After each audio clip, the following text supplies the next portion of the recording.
La nuit où tout a basculé a commencé avec la neige qui tombait sur Aspen, comme des diamants flottants sous un ciel noir d'hiver. Notre domaine en montagne surplombait la vallée, entouré de pins et de silence. Le genre de silence que seule la richesse peut acheter. À l'intérieur, cependant, la maison était pleine de vie. Des lustres en cristal brillaient au-dessus des sols en pierre polie. La musique flottait dans le grand hall. Les rires résonnaient de pièce en pièce, des partenaires commerciaux, des investisseurs, des politiciens locaux et de vieux amis remplissaient le domaine pour l'une de mes réceptions d'hiver annuelles. Je me déplaçais facilement dans la foule, serrant des mains, acceptant des compliments, écoutant les gens me dire à quel point j'étais chanceux. À 42 ans, j'avais tout ce que la plupart des hommes passent leur vie à chercher. L'influence, le succès, une belle maison, un nom respecté et une femme que tout le monde semblait admirer. Olivia Blackwood avait cet effet sur les gens. Elle rendait chaque pièce plus chaleureuse simplement en y entrant. Elle se souvenait des noms, des anniversaires, des détails que la plupart des gens oubliaient 5 minutes après les avoir entendus. Pendant que je passais des années à construire des réseaux, Olivia, elle, tissait des liens. Ce soir-là, elle se déplaçait avec grâce dans la foule dans une robe vert émeraude foncé, saluant les invités et faisant en sorte que chacun se sente le bienvenu. Les gens l'adoraient. Parfois, je pensais qu'ils l'aimaient plus qu'ils ne m'aimaient de moi. Je me souviens d'être debout près de la cheminée en pierre avec plusieurs associés de longue date. La neige tombait derrière les immenses fenêtres qui donnaient sur la vallée. Quelqu'un a fait une blague sur le mariage. Un autre homme s'est plaint de son récent divorce. Puis l'un d'eux a montré Olivia de l'autre côté de la pièce et a ri. « Tu as eu de la chance avec elle, Ethan. » Tout le monde a gloussé. J'ai souri et levé mon verre. « De la chance ?» ai-je dit. « Elle pense que je l'ai épousée par amour. » D'autres rires ont suivi. C'est le genre de rire qui vient facilement quand les gens croient entendre une remarque intelligente. Je me suis adossé confortablement, profitant de l'attention. L'amour n'avait pas grand-chose à voir là-dedans. Quelques hommes ont échangé des regards amusés. L'un d'eux m'a demandé ce que je voulais dire. J'ai haussé les épaules. Olivia était fiable, intelligente, respectée. Elle correspondait à l'avenir que je voulais. Ces mots semblaient inoffensifs à l'époque, pratiques, logiques. Je croyais même qu'ils étaient vrais. « Tu fais passer le mariage pour une fusion d'entreprises », a plaisanté quelqu'un. C'est peut-être parce que c'en était une. Plus de rire, plus de sourires, plus de verres élevés. J'ai ri avec lui, complètement inconscient que la personne la plus importante de ma vie était entrée dans le couloir derrière moi quelques secondes plus tôt. Je ne l'ai pas vu s'arrêter. Je n'ai pas vu son expression changer. Je n'ai pas vu le plateau dans ses mains devenir parfaitement immobile. Ce dont je me souviens, c'est à quel point tout a semblé normal après. La conversation a continué.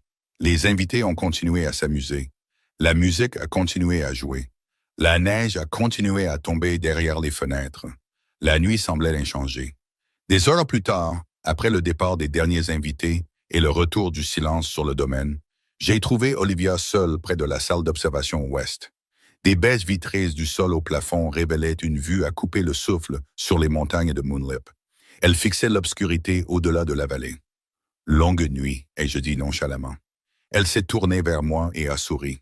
C'était un beau sourire, doux, poli, familier, mais quelque chose semblait différent. « Très longue », a-t-elle répondu. Je me suis approché et je l'ai embrassée sur le front avant de monter à l'étage. Elle m'a souhaité une bonne nuit. Sa voix semblait calme, stable, normale. J'ai dormi paisiblement cette nuit-là. Avec le recul, c'est peut-être la chose que je regrette le plus. Car pendant que je dormais, convaincu que rien ne s'était passé, les fondations de mon mariage avaient déjà commencé à se fissurer. Pas avec des cris, pas avec des accusations, pas avec des larmes. Les dommages les plus dangereux arrivent rarement de cette façon. Parfois, ils arrivent dans le silence. Parfois, ils arrivent cachés derrière un sourire. Et parfois, le temps que vous le remarquiez, la personne que vous aimez a déjà commencé à s'éloigner dans son cœur. Le premier signe est apparu 3 jours plus tard. La plupart des gens ne l'auraient pas remarqué. J'ai failli le manquer moi-même. La neige continuait de tomber sur Aspen, recouvrant les montagnes de nouvelles couches blanches chaque matin. La vie à l'intérieur du domaine se déroulait exactement comme toujours. Le personnel allait et venait. Mon agenda était rempli de réunions. Des invités venaient nous voir. Les appels téléphoniques de l'extérieur ne cessaient jamais. Rien ne semblait différent. Olivia souriait toujours, parlait toujours gentiment à tout le monde, se comportait toujours avec la même confiance calme qu'elle avait toujours eue. Pourtant, quelque chose avait changé. Chaque matin, depuis près de 11 ans, Olivia me rejoignait dans la cuisine avant que je parte travailler. C'était un de ces petits rituels auxquels on ne pense jamais jusqu'à ce qu'ils disparaissent. Elle était toujours déjà là, avec le café prêt, debout près des grandes fenêtres donnant sur la vallée.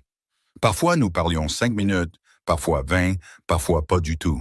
Mais elle était toujours là. Le mardi matin, elle n'y était pas. J'ai supposé qu'elle avait fait la grasse matinée. Le mercredi, elle n'était pas là non plus. Le jeudi est arrivé. La cuisine est restée vide, à l'exception de la gouvernante qui préparait le petit déjeuner. Où est Olivia? Ai-je demandé nonchalamment. Elle est déjà partie en ville, a répondu la gouvernante. Partie en ville? La réponse m'a semblé étrange. Olivia me communiquait habituellement ses plans, non pas parce qu'elle avait besoin d'une permission, mais simplement parce que c'était ainsi que nous partagions nos vies. Ce soir-là, je suis rentré à la maison après le coucher du soleil. Le domaine brillait chaleureusement contre le flanc enneigé de la montagne. Olivia était assise dans la bibliothèque, lisant près de la cheminée. La pièce sentait légèrement le cèdre et le bois qui brûlent. « Comment s'est passée ta journée? » ai-je demandé. « Bien, » a-t-elle répondu. « Quelque chose d'intéressant s'est produit. » Elle a fermé son livre et a souri poliment. « Pas vraiment. » Puis elle s'est remise à lire. La conversation a duré moins de 30 secondes. Je me suis dit qu'elle était fatiguée. La semaine suivante a apporté d'autres changements.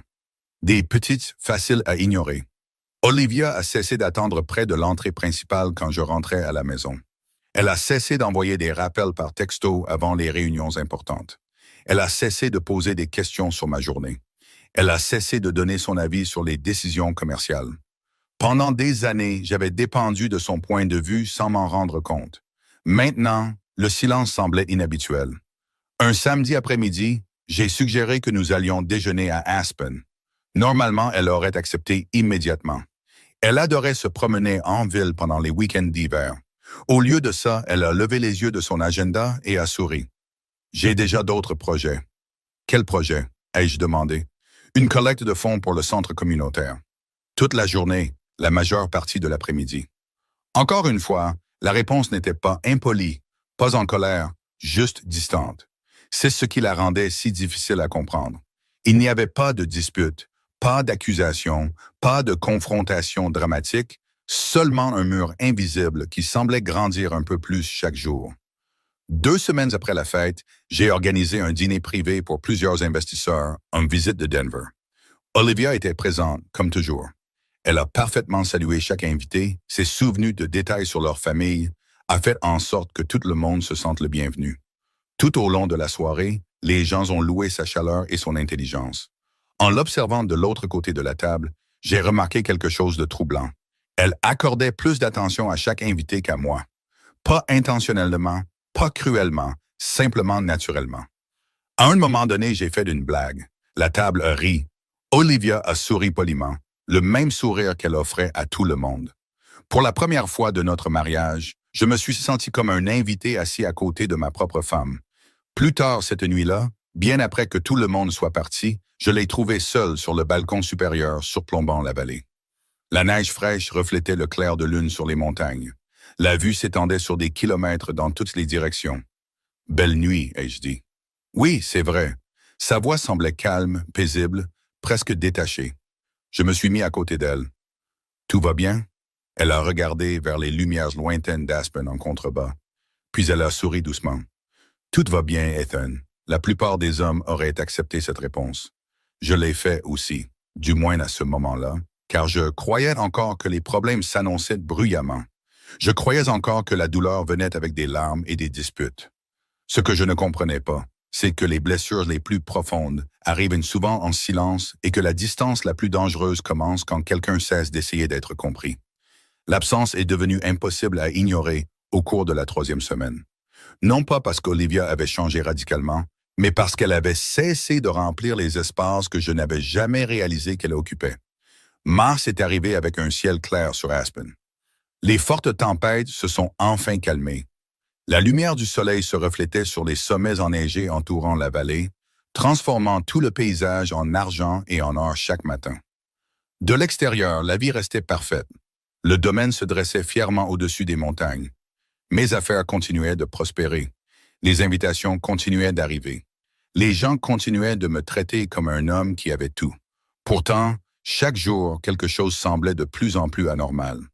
Un lundi matin, je suis arrivé à mon bureau au centre-ville d'Aspen et j'ai découvert que j'avais oublié un dossier contenant des notes pour une réunion importante. Normalement, Olivia l'aurait remarqué avant mon départ. Elle avait une capacité étonnante à remarquer les détails que tout le monde manquait. Ce matin-là, personne n'a appelé, personne n'a envoyé de texto, personne ne m'a rien rappelé. Je suis retourné le chercher moi-même. Un petit inconvénient, rien de plus. Pourtant, le trajet m'a dérangé plus qu'il n'aurait dû. Plus tard cette semaine-là, j'ai assisté à un déjeuner organisé par plusieurs chefs d'entreprises locaux. Dès que je suis entré dans la pièce, les gens m'ont salué chaleureusement. Puis les questions ont commencé. « Comment va Olivia ?» a demandé une femme. Une autre a souri. « Dites-lui que la collecte de fonds a été un immense succès. » Une troisième personne s'est jointe à la conversation. Nous parlons encore du programme de mentorat qu'elle a aidé à organiser. Je suis resté là à écouter tandis que conversation après conversation dérivait vers ma femme. Très peu de gens ont posé des questions sur ma dernière acquisition. Très peu ont mentionné les affaires. Ils voulaient me parler d'Olivia. Sur le chemin du retour, je me suis demandé combien de parties de sa vie existaient hors de mon attention. Ce samedi-là, un autre moment m'a troublé. Nous avons assisté à un petit événement communautaire dans un centre d'art local. Olivia se déplaçait naturellement dans la foule, s'arrêtant tous les quelques mètres pour saluer quelqu'un. Des enseignants, des bénévoles, des parents, des propriétaires d'entreprises, des couples âgés, de jeunes familles. Tout le monde semblait sincèrement heureux de la voir. À un moment donné, je me suis éloigné pour prendre un appel téléphonique. Quand je suis revenu 15 minutes plus tard, je l'ai trouvée entourée de gens qui riaient et partageaient des histoires. Pas parce qu'elle était riche, pas parce qu'elle était mariée à moi, mais parce qu'ils tenaient sincèrement à elle. En la regardant de l'autre côté de la pièce, j'ai ressenti une étrange sensation que je n'ai pas pu identifier immédiatement. Il m'a fallu plusieurs minutes avant de réaliser ce que c'était. De la curiosité. J'ai soudainement voulu savoir qui était ma femme quand elle n'était pas à côté de moi. Cette pensée m'a suivi jusqu'à la maison. Elle m'a suivi pendant le dîner. Elle m'a suivi alors que j'étais assis seul dans mon bureau, surplombant les montagnes ce soir-là. La pièce était silencieuse, à l'exception du crépitement de la cheminée. En bas, les lumières d'Aspen scintillaient sur la neige. Quelque part dans une autre partie du domaine, Olivia parlait avec quelqu'un au téléphone. Sa voix flottait faiblement dans le couloir. Calme, chaleureuse, engagée. J'ai réalisé que je n'avais pas entendu cette version d'elle s'adresser à moi depuis des semaines. Quelques jours plus tard, je me suis arrêté dans un café local après une réunion matinale. Le propriétaire m'a immédiatement salué. « Content de vous voir, Ethan. » Puis il a souri. « Dites à Olivia merci d'avoir aidé ma fille avec sa demande de bourse. » J'ai cligné des yeux. « Demande de bourse? » Elle a passé 3 soirées à l'aider à se préparer. Il a dit cela nonchalamment, comme si tout le monde le savait déjà. Apparemment, tout le monde le savait, sauf moi. Le propriétaire est retourné travailler pendant que je restais là, tenant mon café. 3 soirées. Olivia avait passé 3 soirées distinctes à aider quelqu'un à poursuivre une opportunité d'avenir. Et je n'en avais aucune idée. Non pas parce qu'elle le cachait, mais parce que je n'avais jamais demandé. Cette prise de conscience a persisté tout au long de la journée. Pendant des années, j'ai supposé que je savais tout ce qui était important dans mon mariage. Maintenant, je commençais à soupçonner que je ne connaissais que les parties qui touchaient ma propre vie. Et quelque part au fond de moi, une question inconfortable avait commencé à grandir. Si Olivia avait passé des années à tout apprendre sur moi, pourquoi avais-je passé si peu de temps à apprendre sur elle? La première vraie fissure dans ma certitude est apparue par un après-midi ensoleillé de mars. La neige commençait à fondre sur les pentes inférieures entourant Aspen. Des ruisseaux d'eau serpentaient à travers les forêts de pins, emportant l'hiver 1 centimètre à la fois. Je venais de terminer une réunion avec l'un de nos conseillers juridiques de longue date, un homme nommé Richard Hayes. Richard travaillait avec ma famille depuis près de 20 ans. Il connaissait chaque décision majeure que j'avais jamais prise, chaque investissement, chaque acquisition, chaque expansion. Alors que nous finissions d'examiner les documents, il s'est adossé à sa chaise et m'a étudié un moment. « Comment va Olivia » a-t-il demandé. Dernièrement, tout le monde semblait poser la même question. « Elle va bien » ai-je répondu. Richard a hoché lentement la tête, puis il a souri. « Vous savez, je pense encore à l'offre, celle qu'elle a refusée. » J'ai levé les yeux des documents. « Quelle offre ?» La question a semblé le surprendre. « Elle ne vous l'a jamais dit. » J'ai froncé les sourcils. « M'a dit quoi ?» Richard a hésité. Un bref instant, il a semblé décider s'il devait continuer. Puis il a soupiré doucement. Il y a environ 7 ans, une fondation nationale lui a offert un poste de direction à Chicago. Je l'ai dévisagé. « Chicago ?» Il a hoché la tête.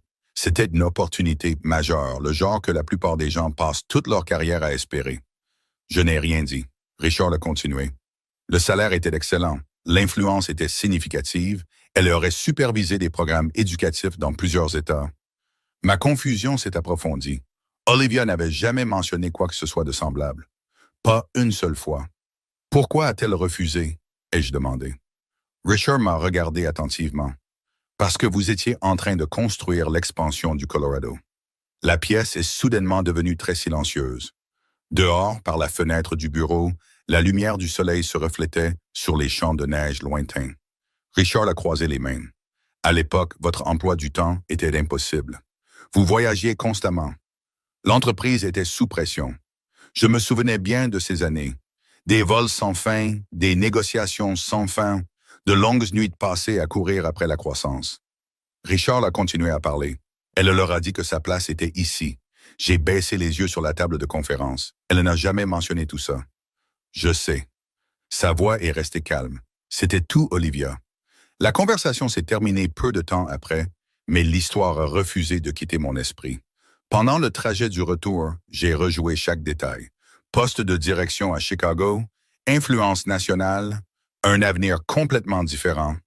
Un avenir qu'elle a abandonné sans jamais demander de reconnaissance. Quand je suis arrivé au domaine, le soleil de l'après-midi projetait de longues ombres sur les montagnes. La propriété était magnifique sous le ciel clair. Olivia était assise sur la terrasse arrière surplombant la vallée. Une couverture reposait sur ses genoux. Un carnet ouvert était posé à côté d'elle. Elle avait l'air paisible, complètement inconsciente de la tempête qui se formait dans ma tête. Je suis resté près de la porte, l'observant pendant plusieurs instants. Ce qui était étrange, c'est qu'elle n'avait pas l'air de quelqu'un qui portait des regrets. Elle avait l'air contente, calme, certaine. Finalement, je suis sorti. « Bel après-midi », ai-je dit. Elle a souri doucement. « Oui, c'est vrai. » Je me suis assis en face d'elle. « As-tu déjà voulu vivre ailleurs ?» La question semblait aléatoire, même pour moi. Olivia y a réfléchi un moment. Il y a des années, peut-être. Qu'est-ce qui a changé? Elle a regardé vers les montagnes. La vie est arrivée. La réponse était simple. Trop simple. Pourtant, quelque chose à ce sujet semblait important. Nous sommes restés assis en silence après ça. Une douce brise passait à travers les pins. Quelque part en bas, je pouvais entendre l'eau couler de la neige fondante. Pendant des années, j'ai cru que le sacrifice était quelque chose que je comprenais bien. Je croyais que le succès exigeait de renoncer à des choses. Le temps, le sommeil, le confort, la liberté. Mais assis là, en face d'Olivia, j'ai commencé à réaliser qu'il y avait des sacrifices que je n'avais jamais comptés. Non pas parce qu'ils étaient plus petits, mais parce qu'ils appartenaient à quelqu'un d'autre. Et pour la première fois, une question qui me mettait mal à l'aise est entrée dans mon esprit. Combien de portes Olivia avait-elle tranquillement fermées pour que les miennes puissent rester ouvertes? Certaines découvertes arrivent comme la foudre. D'autres arrivent comme la lumière du soleil, révélant lentement un paysage qui a toujours été là. La deuxième révélation est venue un dimanche après-midi tranquille vers la fin de mars. Le domaine semblait inhabituellement paisible. La plupart de la neige avait commencé à se retirer des collines inférieures entourant Aspen. Des ruisseaux coulaient à travers les forêts en dessous de notre propriété, emportant les derniers morceaux de l'hiver vers la vallée. Olivia était partie tôt ce matin-là pour une réunion de planification de bénévoles en ville. Je suis resté avec l'intention de passer quelques heures à examiner des rapports d'activité. Au lieu de cela, je me suis retrouvé à errer dans des parties de la maison où j'entrais rarement. Finalement, je suis entré dans une pièce de rangement reliée au bureau privé d'Olivia. La pièce était organisée avec la même précision silencieuse qu'elle apportait à tout dans la vie. Des étagères bordaient les murs. Les boîtes étaient soigneusement étiquetées, rien ne semblait déplacé. J'étais sur le point de partir quand un classeur en cuir usé sur l'étagère la plus basse a attiré mon attention. Il n'avait rien de remarquable, sauf son âge. La curiosité m'a poussé à le prendre. La poussière a flotté dans un rayon de soleil alors que j'ouvrais la couverture. La première page contenait un titre manuscrit, Plan de stabilité familiale. La date en dessous m'a immédiatement arrêté. Il avait été créé près de 8 ans plus tôt.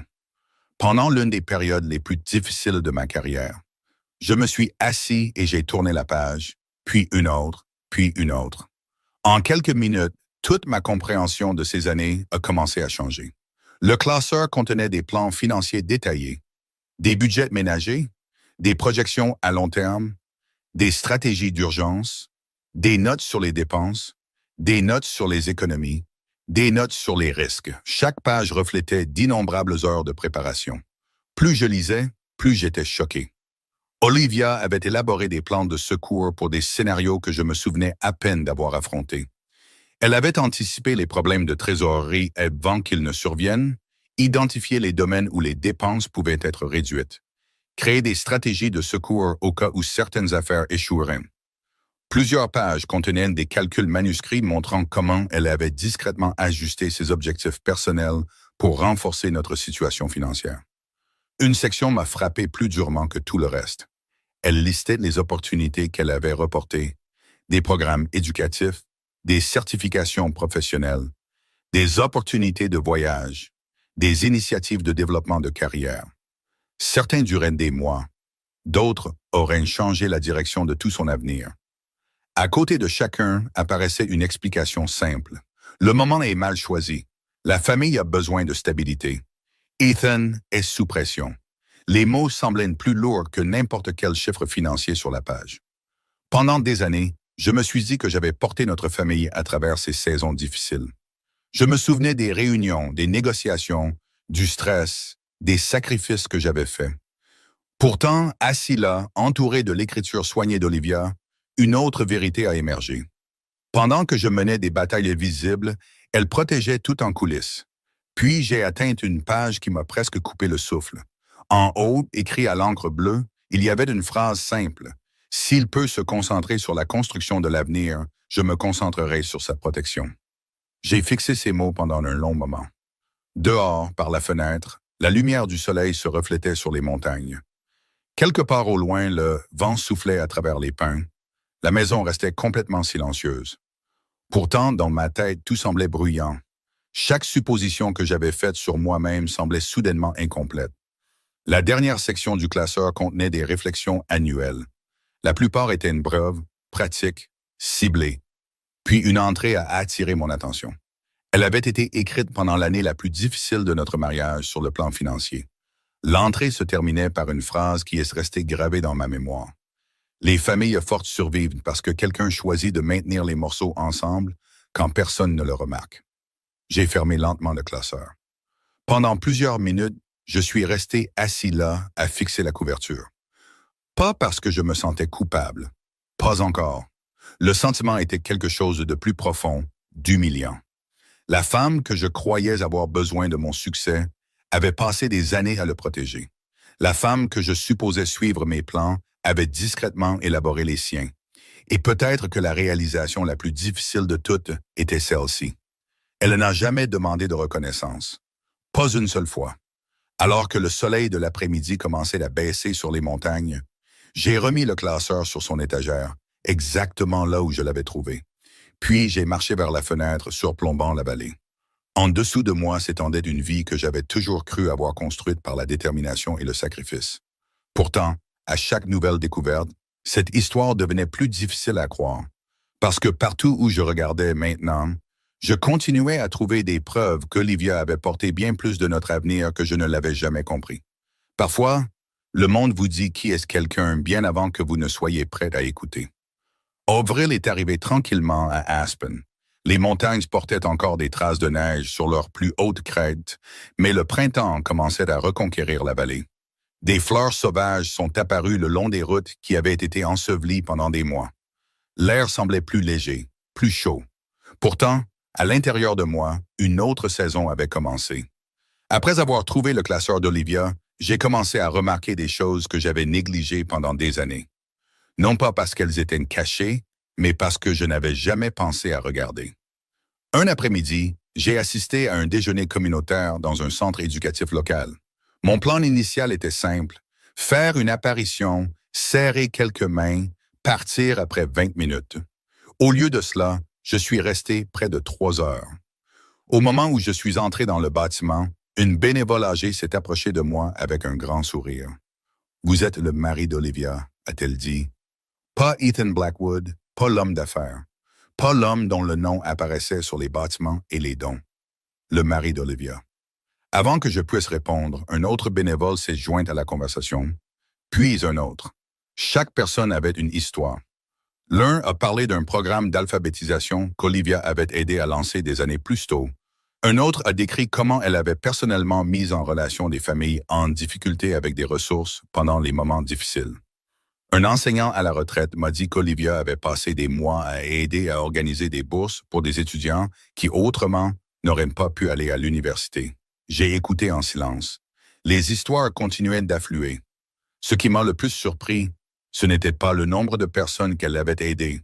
C'était la façon dont ils parlaient d'elle. Personne n'a mentionné l'argent. Personne n'a mentionné l'influence. Ils parlaient de gentillesse, de patience, d'encouragement, de présence. Le genre de choses qui apparaissent rarement dans les gros titres, mais qui changent des vies quand même. Plus tard cet après-midi-là, j'ai parcouru seul le couloir du centre. Des photographies encadrées couvraient les murs. Événements communautaires, projets de bénévolat, cérémonies de remise de diplômes, programmes pour les jeunes. Sur photo après photo, j'ai trouvé Olivia. Parfois debout à côté d'étudiants, parfois aidant à organiser des activités, parfois simplement écoutant quelqu'un parler. Elle n'était jamais au centre de l'attention. Pourtant, d'une manière ou d'une autre, elle apparaissait au centre de tout ce qui était important. Près du bout du couloir, une femme d'une trentaine d'années m'a arrêté. Elle s'est présentée comme étant Rachel. « Je voulais vous remercier depuis des années », a-t-elle dit.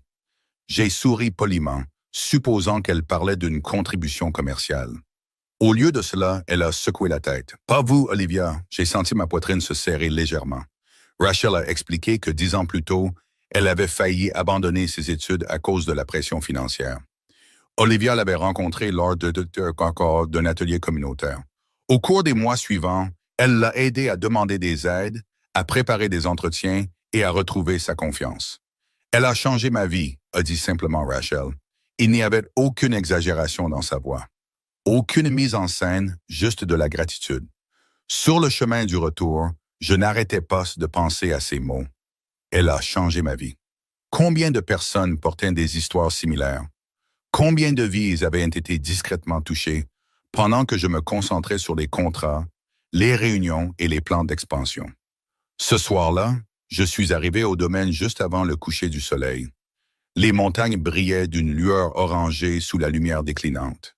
Olivia était assise sur la terrasse arrière, lisant un livre. Le même endroit où je l'avais trouvée d'innombrables fois au fil des ans. Je suis resté dans l'embrasure de la porte à la regarder. Pour la première fois, je ne la regardais pas comme ma femme.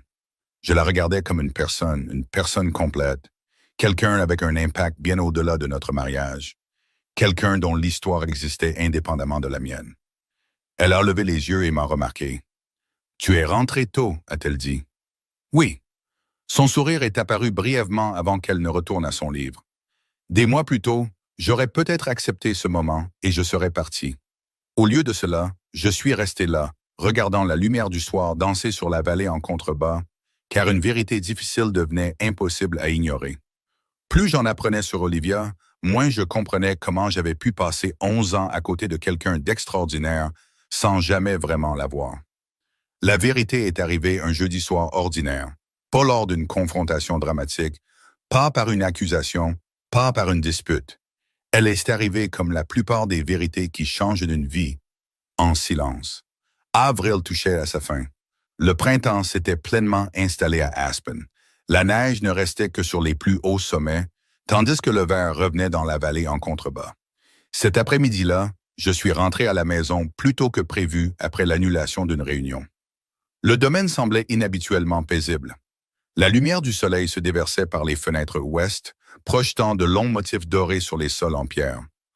En entrant par le couloir latéral, j'ai entendu des voix venant de la véranda qui donnait sur les montagnes. Olivia était à l'intérieur. Elle parlait avec sa sœur aînée, Claire, qui était arrivée plus tôt dans la journée pour une visite. Je n'avais aucune intention d'écouter. En fait, j'étais sur le point d'annoncer ma présence quand quelque chose dans la voix d'Olivia m'a arrêté. Non pas parce qu'elle semblait en colère, mais parce qu'elle semblait fatiguée. Je suis resté où j'étais, partiellement caché par l'entrée du couloir. La conversation a continué naturellement. Claire a posé une question simple. Lui, as-tu dit à quel point ça t'a blessé? Plusieurs secondes se sont écoulées avant que Olivia ne réponde. Non. Sa voix était calme, douce. Claire a soupiré. Pourquoi pas? Une autre pause a suivi. Je pouvais entendre le léger tintement d'une tasse de café posée sur une table. Puis Olivia a repris la parole. Parce que ça ne changerait rien. Les mots ont atterri plus durement que je ne l'avais prévu. Claire a immédiatement exprimé son désaccord. Bien sûr que si. Olivia a ri doucement, mais il y avait de la tristesse derrière ce rire. Non, ça ne ferait que le faire se sentir coupable. J'ai senti ma poitrine se serrer. Claire a baissé la voix. Alors, de quoi s'agissait-il vraiment? La pièce est tombée dans le silence pendant plusieurs instants. Dehors, par les fenêtres, le vent soufflait à travers les pins entourant le domaine. Finalement, Olivia a répondu. Il ne s'est jamais agi de cette nuit-là. J'ai arrêté de respirer. Claire est restée silencieuse. Olivia a continué. Le commentaire a fait mal. Bien sûr que ça a fait mal. Mais ce n'était pas le vrai problème. Sa voix est restée stable. Le vrai problème, c'était de réaliser qu'il le croyait vraiment. J'ai fixé le sol, incapable de bouger. Olivia a continué à parler.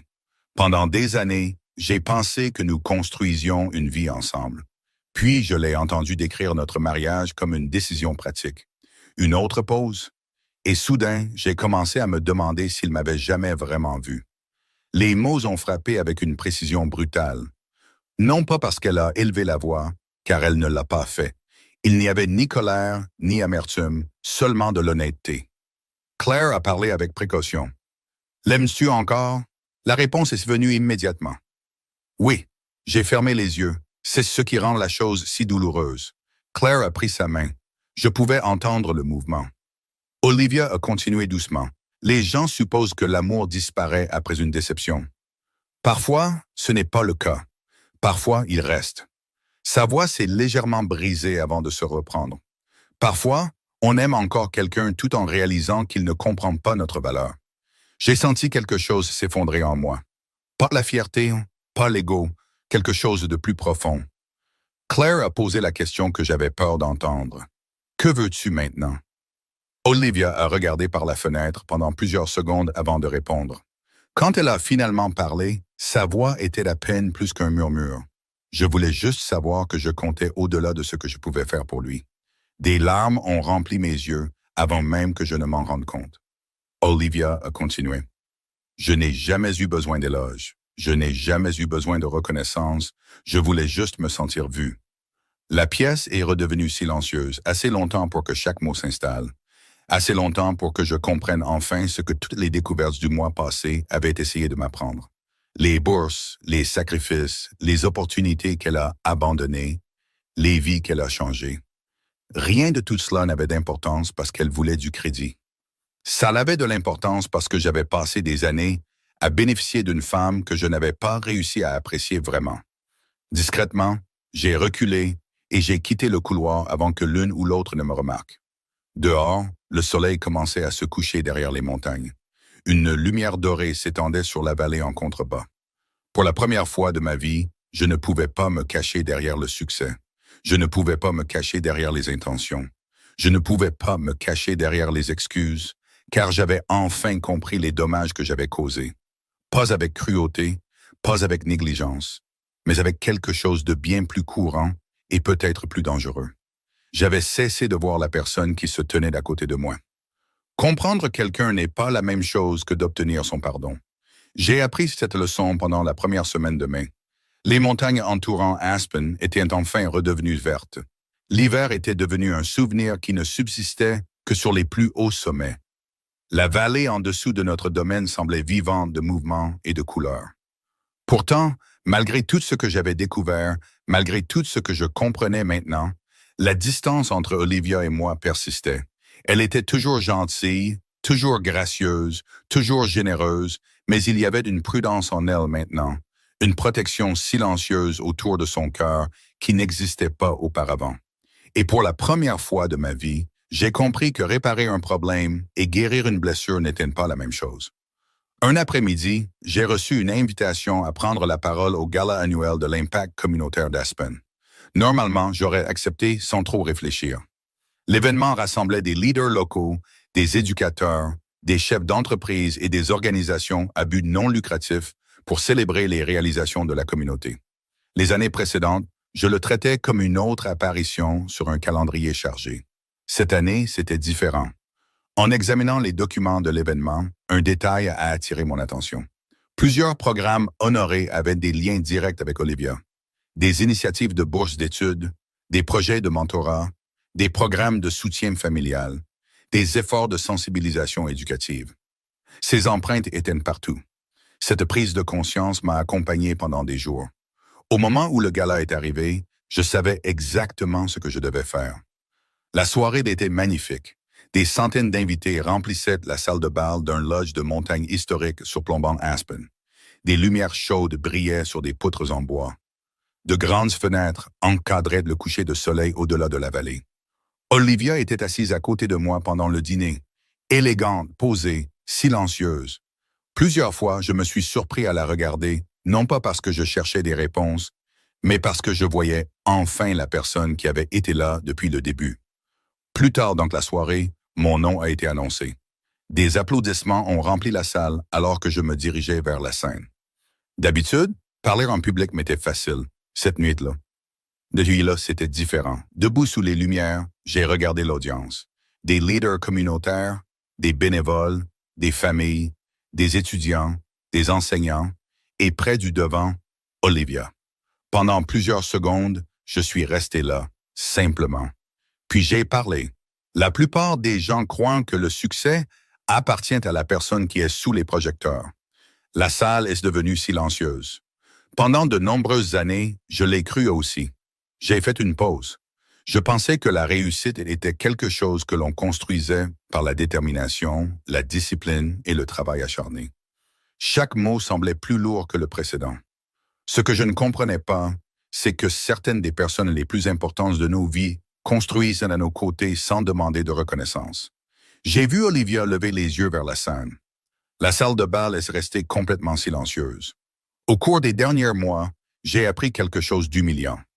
Ma voix a failli me lâcher avant que je ne continue. J'ai découvert que beaucoup des choses dont j'étais le plus fier n'étaient possibles que parce que quelqu'un d'autre portait discrètement une partie du poids. Je me suis tourné vers le public. Beaucoup d'entre vous connaissent cette personne. Plusieurs personnes ont souri immédiatement. Certaines ont hoché la tête. Elles savaient exactement de qui je parlais. Vous la connaissez parce qu'elle a aidé vos familles, vos écoles, vos organisations, vos enfants. Mes yeux ont de nouveau trouvé Olivia. Je la connais parce que j'ai eu le privilège de passer 11 ans à ses côtés. Le silence s'est approfondi. Mais la vérité, c'est que ce privilège, j'ai mis bien trop de temps à l'apprécier. L'émotion m'a serré la gorge. Ce soir, il ne s'agit pas de mes accomplissements. Il s'agit de gratitude. Pour la première fois depuis des années, j'ai parlé sans protéger ma fierté. Olivia m'a appris que l'influence ne se mesure pas à l'attention. Elle se mesure à l'impact. Elle m'a appris que la gentillesse change des vies. Elle m'a appris que la force ressemble souvent à une constance silencieuse. Et elle m'a appris que les personnes qui méritent le plus de reconnaissance sont souvent celles qui sont le moins intéressées à la recevoir. Les applaudissements ont commencé doucement, quelque part au fond de la salle. Puis d'autres se sont joints, et d'autres encore.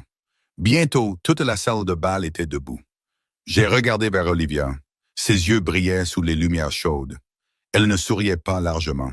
Elle ne pleurait pas. Elle me regardait simplement avec une expression que je n'avais pas vue depuis des mois. L'espoir.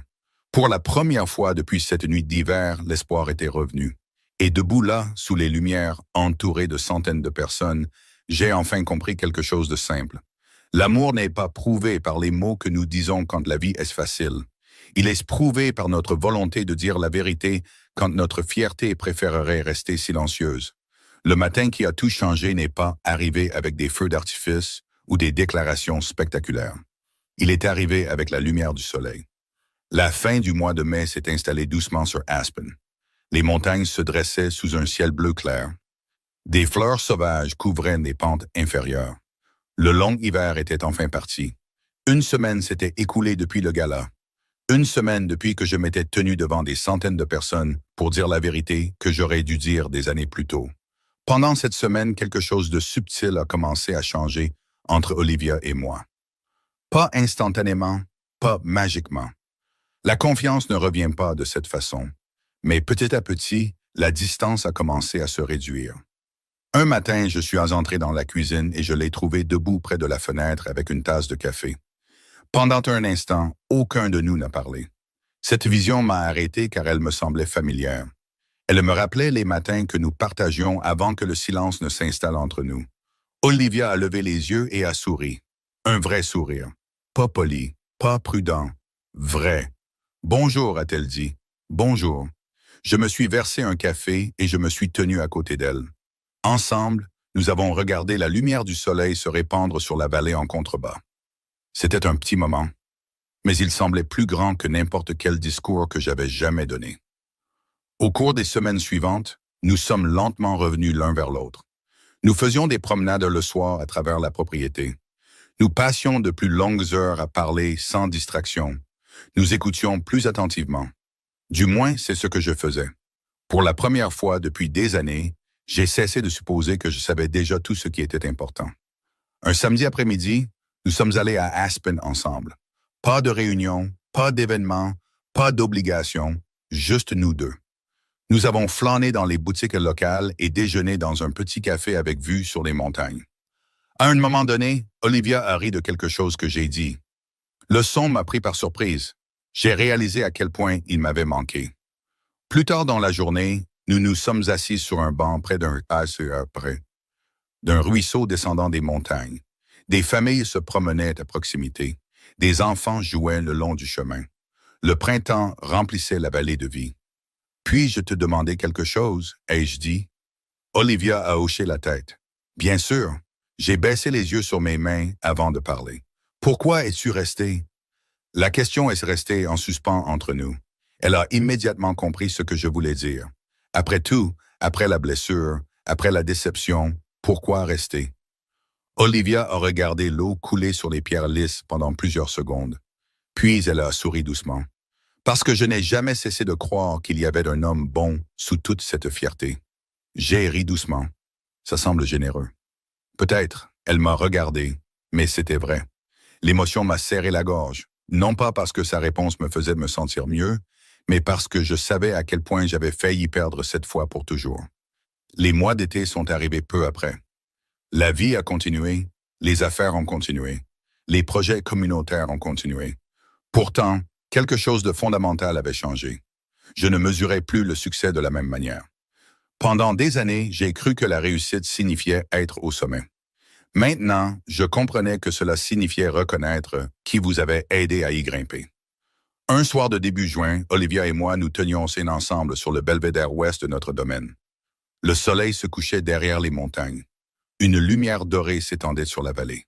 Tout le paysage semblait peint d'ambre et d'or. Nous nous tenions tranquillement côte à côte. Pas de discours, pas de promesses spectaculaires, juste la paix. Finalement, Olivia a glissé sa main dans la mienne. Je l'ai tenue doucement alors que nous regardions l'horizon. À ce moment-là, j'ai repensé à la nuit où tout a commencé. Le rire insouciant, les mots irréfléchis, l'arrogance cachée en eux. J'ai cru un jour que j'étais l'architecte de la vie qui m'entourait, la maison, le succès, la réputation, l'avenir. Mais debout là, à côté d'Olivia, j'ai enfin compris la vérité. Je n'ai pas construit cette vie seule. Les parties les plus solides ont été construites par quelqu'un qui n'a jamais demandé de crédit. Quelqu'un qui a porté des fardeaux en silence. Quelqu'un qui a donné plus qu'elle n'a pris. Quelqu'un qui a aimé sans exiger d'applaudissements. Et peut-être que la plus grande leçon de toutes, était celle-là.